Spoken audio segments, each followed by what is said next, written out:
સ્વભાવ સારો તો ખરાબ વિચારો ક્યાંથી આવે? મન માત્ર સાધન છે, પણ માણસ તેને મુખ્ય સમજે છે. આ ખોટા પ્રતિબિંબો દૂર કરવાથી આપોઆપ દર્શન સિદ્ધ થાય. પ્રભુએ કાલીય નાગને નાથી સમજાવ્યું કે ઇન્દ્રિયો અને મનને રહેવા દો, તેમાં રહેલ દુષ્ટ વૃત્તિઓને દૂર કરો. જો પૂતનાને મારી, અઘાસુરને માર્યો, બકાસુરને માર્યો, ધેનકાસુરને માર્યો, કેસીને માર્યો, તૃણાવતને માર્યો, સકટાસુરને માર્યો, હવાર સુધી હાલે.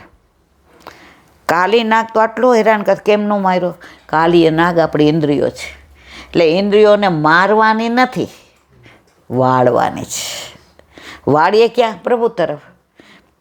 આજ મને ઢોસા બહુ ભાવતા હોય અને ઠાકોરજીને ધરાવવાના હોય અને પછી ખાઈએ તો, હમણાં વચ્ચે એક દિવસ ઠાકોરજી ઘરે નહોતા, એટલે અમે શું બનાવ્યું હતું, મને લાગે છોલે પૂરી કે કાંઈક બનાવ્યું હતું. એટલે આરાધી કે આજે કાંઈ મજા ન આવી, એટલે તરત મેં કીધું પ્રભુને ધરાવ્યા વિનાનો લ્યો ને, એટલે તમને એના ટેસ્ટમાં ફેર પડ્યા વિના રે નહીં.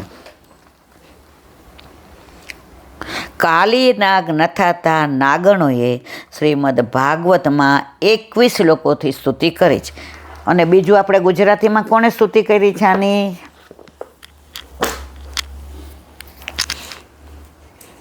નરસિંહ મહેતા.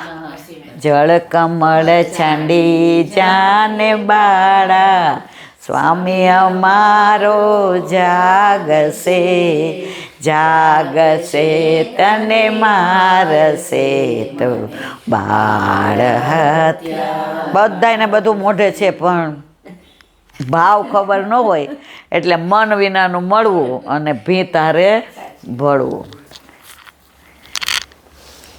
આ કીર્તનનો ભાવ કાલે યાદ કરજો, બહુ જ સરસ છે. ઓલું મોહનનું તે ગાયું ને, મન ઝાક્યો લાગ્યો, મને લાગ્યો મોહનસો તાકો ઓર ના સુહારી. બહુ કાલે આપણે આનો ભાવ કરશું, કારણ કે અત્યારે હમણાં બધા આવવા મળશે. દયારામભાઈના ચંદ્રાવલા, 48મું ચંદ્રાવલું. અંદર કે છે કે દીપક અને મણી, સંસાર છે એ દીપક છે. તમે અહીંયા દીવો પ્રગટાવ્યો હોય, બારણું ખોલો ને પવન આવે તો બુઝાય કે નહીં? તમે હાલતા ચાલતા જાઓ ને તમારો પવન લાગે, બુઝાય કે નહીં? તેલ ખલાસ થાય, બુઝાય કે નહીં? વાટ ખલાસ થાય, બુઝાય કે નહીં? પાત્ર ઊંધું પડે, બુઝાય કે નહીં? તો આ સંસાર છે. અને મણી છે, પ્રભુ શું છે? મણી છે. એ બુઝાય નહીં, એનું તેજ ઓછું ન થાય, એને કાંઈ ન થાય, પણ આપણને બધાને દીપક ગમે છે, મણી કોઈને ગમતો નથી.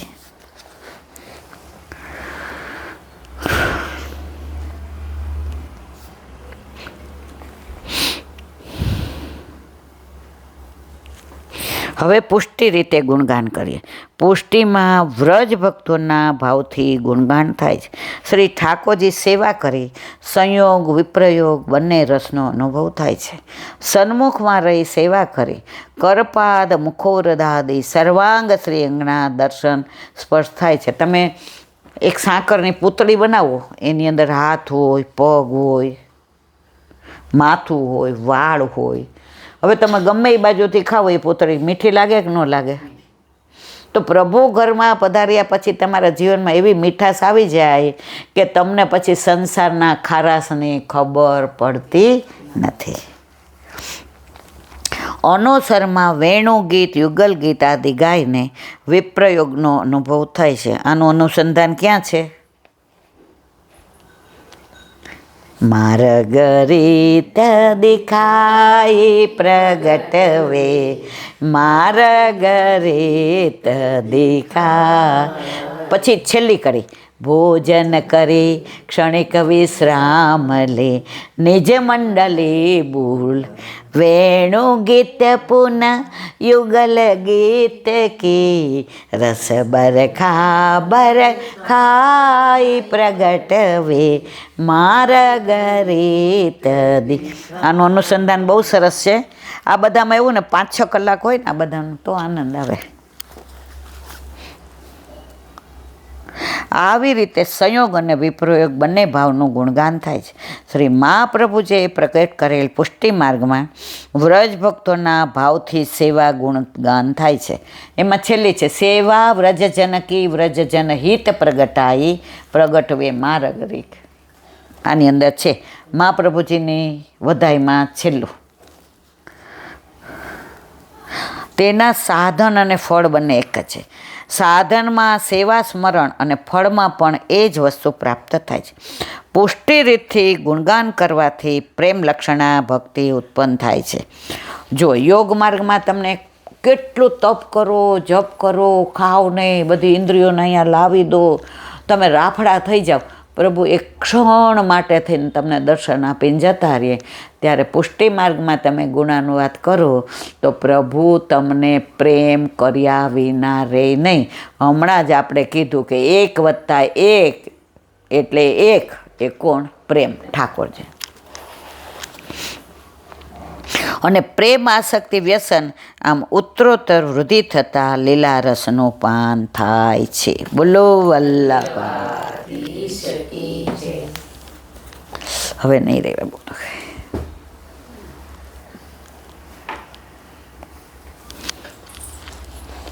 સુબોધિનીજીનું પાન વલ્લભ કરાવે તો થાય, અને સ્પર્શ કરવો આપણા બસની વાત નથી. આગળ આપણે જોઈ ગયા કે કળિયુગનો પ્રવેશ થઈ ગયો એટલે પરીક્ષિત જે પ્રશ્ન પૂછે છે એનો પૃથ્વી જવાબ આપે છે કે ઠાકોરજીમાં જે 39 ગુણ છે ને એના સિવાય આ બધાય તો ખરા, પણ મને દુઃખ કેમ થઈ રહ્યું છે કે હવે બધા પાપાચાર મારા ઉપર કરશે. એ પ્રભુ ગોલોકધામ પધારી ગયા તો મારાથી સહન થશે નહીં. સુબોધિનીજી, સત્વાદિક ગુણ ભગવાનમાં સહજ રૂપે છે એમ અગાઉ કહેવામાં આવ્યું, પણ માયાવાદીઓ કહે છે કે ગુણો માયાના છે. તે ગુણ સંબંધને લીધે ભગવાનમાં આવે છે અને સહજ ન કહી શકાય. તે માયાવાદીઓને પૂછવું જોઈએ કે તે ગુણો સત્વાદી ગુણોના છે કે આત્માના છે. જો એ ગુણો સત્વાદી ગુણો છે તો સ્વાતંત્ર્ય આદિ ગુણનું ગુણપણું જ ન રહે, કારણ કે તમો ગુણ પ્રલય કરે છે અને સ્વાતંત્ર્ય તમો ગુણનું કાર્ય કરે છે. એ પ્રમાણે કુશળતા વગેરે રજોગુણનું કાર્ય છે અને તમો ગુણ અને રજોગુણ તો ત્યાગ કરવા યોગ્ય છે. જે ત્યાગ કરવા યોગ્ય હોય તેને ગુણ કેવી રીતે કહી શકાય? દુનિયા જગત શેનાથી બન્યું? 3: રાજસ, તામસ અને સાત્વિક. રજ, તમ અને સત. એનું અનુસંધાન અહીંયા જ. પણ તમે લોકો ઓલું આગળનું સાંભળ્યું ના હોય ને એટલે થોડું સમજમાં આવતા વાર લાગે. ઈશ્વરનું શરીર સાત્વિક છે એમ તમે માનતા હો તો સાત્વિક શરીરમાં રજોગુણ અને તમોગુણના કાર્યનો પ્રવેશ થઈ શકે ને. તેથી પણ સ્વતંત્ર અને કુશળતા વગેરે ગુણપણું થાય નહીં, અથવા એમને બાહ્ય ગુણ જ કહી શકાય. આ પ્રમાણે સત્વાદિક ગુણોને અસત્યપણું હોવાથી સ્વાતંત્ર્ય વગેરેને પણ અસત્યપણું થાય. પણ આ ગુણો ઈશ્વરમાં ન હોય તો ઈશ્વર નિર્ગુણ છે એમ સિદ્ધ થાય. તમે તો ઈશ્વરને સગુણ માનો છો, તો આમ કેમ બને? સત અને અસતથી જુદા એવા ભગવાનમાં તે ગુણોનો આરોપ કર્યો છે એમ માનશો તો ગીતાજીમાં તે બ્રહ્મ સત પણ નથી અને અસત પણ નથી. આપણે 2 મહિના પહેલાં ગીતાજીનું વાંચન કર્યું હતું, એની અંદર આપણે આનું અનુસંધાન હતું. ગીતામાં જે ભગવાન કહી રહ્યા છે એ જ વસ્તુનું અનુસંધાન અહીંયા કરવામાં આવ્યું. પણ આમાં કેવું છે, સુબોધિનીજીમાં તમને આગળ પાછળનું અનુસંધાન હોય તો જ સમજાય. આ બધી વાર્તામાં કેવું છે કે વાર્તા રૂપે હોય એટલે એકનું બીજામાં સમજાઈ જાય. હવે આમાં તમે આ 5મો ભાગ છે પ્રથમ સ્કંદનો. હવે 5 ભાગ સુધી જ્યાં સુધી વાંચ્યું ના હોય ત્યાં સુધી અનુસંધાન. આમાં પછી બધાને એવું થાય કે મજા નથી આવતી, પણ આગળનું વાંચ્યું હોય મને બહુ ગમે. કેમ? કારણ કે આગળનું વાંચેલું છે.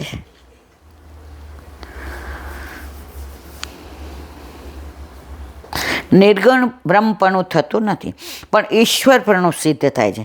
એમ જો કહેશો તો ધોળા વસ્ત્રમાં જેમ લાલ રંગ આવે છે તે જેમ વસ્ત્રનો રંગ નથી તેમ તે ગુણો ભગવાનના નથી. આપણે સફેદ કપડાં લાલ કપડું બોલ્યું હોય અને એનો રંગ લાગી જાય તો આપણે શું કહીએ? સફેદ કપડામાં રંગ લાગ્યો. ઓરિજિનલ એ રંગ તો પ્રભુ તો જે બ્રહ્મ છે ને એમાં કોઈ ગુણની વાત જ નથી. પ્રભુ કેવો છે? જો વલ્લભ સાકાર શું કામ આપ્યો? આપણના સ્વરૂપ ન હોય ને તો પ્રેમ ન આવે. આપણા લગ્ન ન થાય ને ઘરમાં વાત થાય કે હવે છોકરો જોવો પડશે, તો છોકરો જોઈએ નહીં, મળીએ નહીં, નક્કી થાય ને ત્યાં સુધી આપણને એના પર પ્રેમ થાય? તો પ્રભુ હારે પ્રેમ કરવા માટે સ્વરૂપ સેવા જરૂરી છે. તે જેમ વસ્ત્રનો રંગ નથી તેમ તે ગુણો ભગવાનના નથી એમ સિદ્ધ થાય છે. કારણ કે ગુણોનો સંબંધ જ તેને પ્રાપ્ત થાય, તે ગુણ ઈશ્વરના કહેવાય. અને તે સંબંધ જ્યારે પ્રાપ્ત થાય ત્યારે ગુણો ઈશ્વરના ન કહેવાય. સફેદ ગુણ છે એ કલર ઓરિજિનલ, પણ લાલ રંગ લાગ્યો એ કપડાનો કલર નથી. ઓરિજિનલ શું છે? સફેદ છે. એટલે ઈશ્વર સગુણ સિદ્ધ થાય નહીં. ઘીમાં પીગળવાનો ધર્મ છે જે અગ્નિના સંબંધથી થાય છે, તેમ તે ગુણ ઈશ્વરમાં ઉત્પન્ન થાય છે એમ કહેશો તો ગુણોનો નાશ પણ માનવો જોઈએ. તે પક્ષ તો વૈનાશિક પ્રક્રિયાનો સ્વીકાર કરતો નથી, તેથી ઘટતો પણ નથી. તેમ ઉપરના શ્લોકમાં ગુણો નિત્ય છે એમ કહ્યું છે, એનો વિરોધ આવે છે. તેમાં શ્લોકમાં જે ગુણો નિત્ય કહ્યા છે તેનો અભિપ્રાય અવતાર હોય ત્યાં ગુણો પણ રહે એમ કહો, તો તે જ શ્લોકના ચોથા પદમાં નવ્યંતીસમાં કહે છે તે ગુણો ક્યારેય પણ ઓછા થતા નથી એમ કહ્યું છે તે વ્યર્થ જાય, તે માટે વિરોધ ન મટે તેવો છે. બોલો વલ્લભા. શ્રીમદ ભાગવત અને મારા चंद्र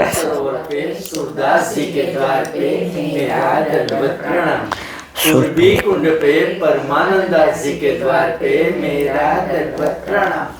जमुनावता पे संकर्षण कुंड पे कुंभन दास जी के द्वार पे मेरा दंडवत प्रणाम। बिच्छू कुंड पे कृष्णदास जी के द्वार पे मेरा दंडवत प्रणाम। कदम खंडी पे गोविंद स्वामी के द्वार पे मेरा दंडवत प्रणाम। अप्सरा कुंड पे चित्त स्वामी के द्वार पे मेरा दंडवत प्रणाम। मानसी गंगा पे नंददास जी के द्वार पे मेरा दंडवत प्रणाम। रुद्र कुंड पे चत्रबुद्धास जी के द्वार पे मेरा दंडवत प्रणाम। व्रज विलास व्रजनी गोपिकाओं ने मारा दंडवत प्रणाम। हे वल्लभ, સવારથી અત્યાર સુધી સેવા, સ્મરણ, સત્સંગ જે પણ તે કરાવ્યું તે તારા ચરણારવિંદમાં સમર્પણ કરું છું. ભૂલ અપરાધ થઈ હોય તો ક્ષમા કરશો. બોલો વલ્લભાધીશ કી જય. દ્રઢ ચરણ કેરો ભરોસો, દ્રઢ ચરણ કે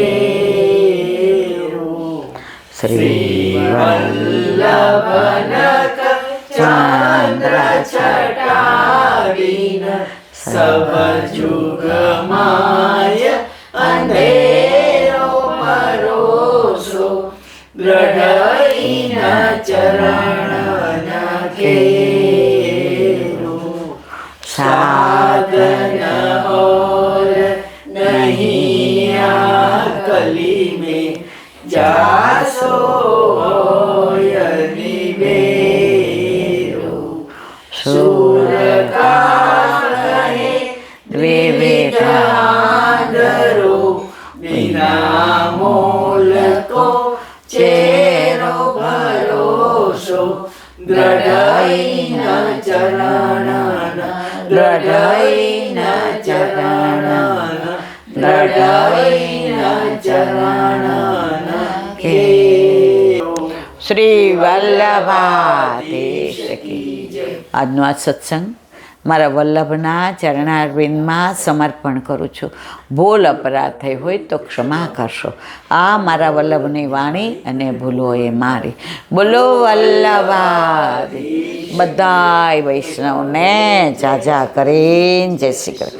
જય શ્રી કૃષ્ણ.